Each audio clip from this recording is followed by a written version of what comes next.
no longer on the force. Why? Because he's homophobic and decided to use homophobic slurs while effecting an arrest. Could not keep it on the inside. That's how bigoted this cop was. Let's put up a picture of the Tampa Police Precinct. An internal affairs investigation found a 22-year veteran cop of the Tampa Police Department used homophobic slurs while arresting a suspect. Exterior of the Tampa Police Department is here. During a Wednesday night meeting, Tampa's Police Citizen Review Board revealed that in December 2020, Officer Bryan Perry used homophobic language while making an arrest at a Walmart. At the time of the incident, Perry, who had served as a Tampa police officer for 22 years and recently partially retired, but was serving as a part-time reserve officer at a Tampa Walmart. So let me first give you the initial issue. This happened in 2020. The review board did not engage in discipline until now, okay? Why the gap? Because that's how the process works. So you mean to tell me that this cop was free to continue his biased approach against citizens of that local community? Yes, it was. Even though it was clear that this person was biased against a particular community. When you hold positions of high public trust, being adversarial, antithetical to an entire group of people because of your own bias is a problem. And don't think his bias just stops there. Typically, individuals who engage in this kind of conduct is not linear, it's multifaceted. There are layers to their bias. There's more. Perry was one of several officers who arrested the person who was only named as Mr. Ford during the meeting. Ford was accused of shoplifting from the Walmart. Hill claimed that Ford had resisted arrest, and during the struggle is when Perry made several homophobic comments. Perry used a homophobic slur that's commonly referred to as the F word, and that the officer also called the person an FASS and repeated the slur multiple times during the arrest. Another officer reported Perry's language, and he resigned in January of 2021 in the midst of an IA investigation into the incident. But remember, part-time retired status. Now, here's the thing. Something actually took place here that was appropriate. He was reported by another officer. Good. We gotta have more opportunities like that where cops are actually saying something when bad policing happens in front of them.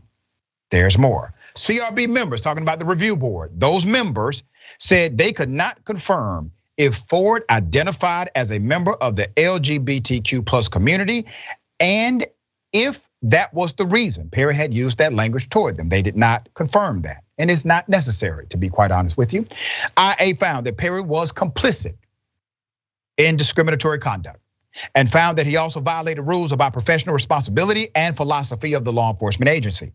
Internal Affairs sustained these allegations against Perry after the investigation, who had already left the department full time. The CRB agreed unanimously that IA's violation found against Perry. TPD provided a statement to CL Tampa Bay. It reads, "It is understood by every member of this department that they are to treat others with dignity and respect. Those who are unable to comply with this basic expectation have no place working as a public servant. In this case, the sustained violations made by the reserve officer would have resulted in his termination had he not resigned during the investigation." I have a question here. Do you think this was his only time in his 20+ year history that he did something like this? Highly doubt it. So what changed? I think culture is starting to change. No, it's not perfect. No, it is not flawless. But if he would have made that kind of statement, let's say 5 years ago or 10 years ago, do you think another cop would have reported him? Probably not. But something has changed, even if it's slight, in the culture of policing, because remember, it was another cop who reported him. And because a cop reported him, it does bear more weight.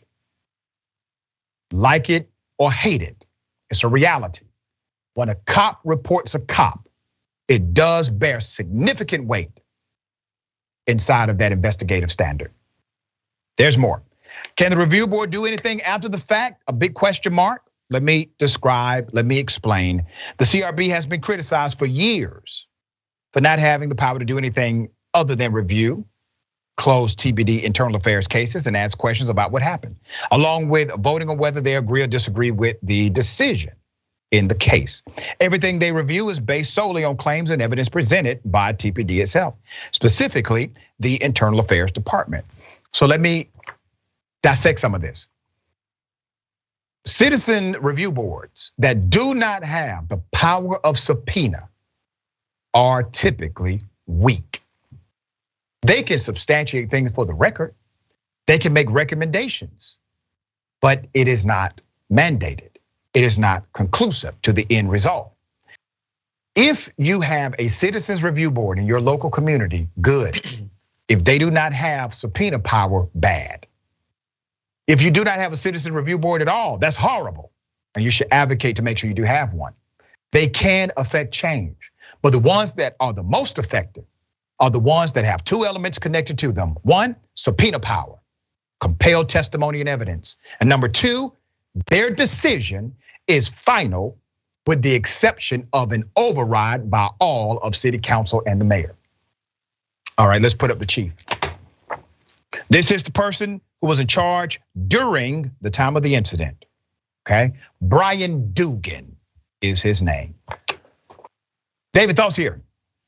I give credit to the department that they're actually taking the right step now, although I think you're right. I think they wouldn't have taken this step years ago, and progress sometimes happens very, very slowly. We've done a lot of videos on Rebel HQ about police interactions. We did one not that long ago, actually here in Connecticut, where a police officer was bothered by an auditor and said while his body camera was rolling, you know what?